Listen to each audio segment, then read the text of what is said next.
ओमित्येकाक्षरं ब्रह्म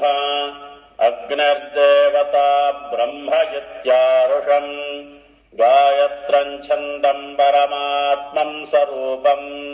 सायुज्यं विनियोगम् आयातु वरदा देवी अक्षरं ब्रह्म संहितं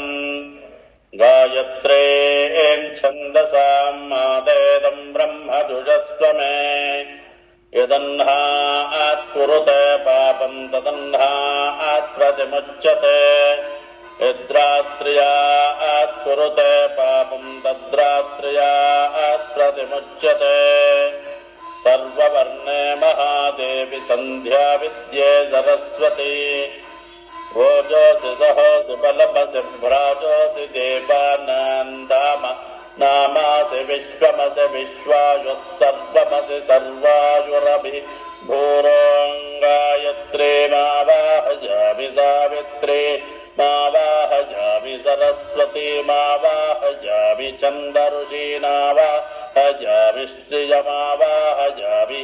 गायत्र्या गायत्रे छन्दो विश्वामित्र ऋषिः सविता देवताग्निर्मुखम् ब्रह्मा शिरो विष्णुर्हृदयगं रुद्रशिखा पृथिवी योनिः प्राणापानौ व्यानोदानसमाना सप्राणा श्वेतवर्णा साङ्ख्यायन सगोत्रा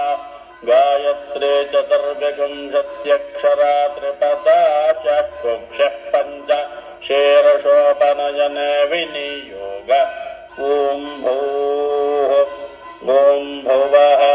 ॐ सुवः ॐ महः ॐ जनः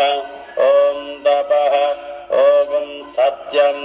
ॐ तत्सवितुर्वरेण्यं भर्गो देवस्य धीमहि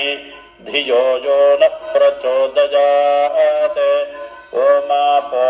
ज्योतिरसोऽमृतं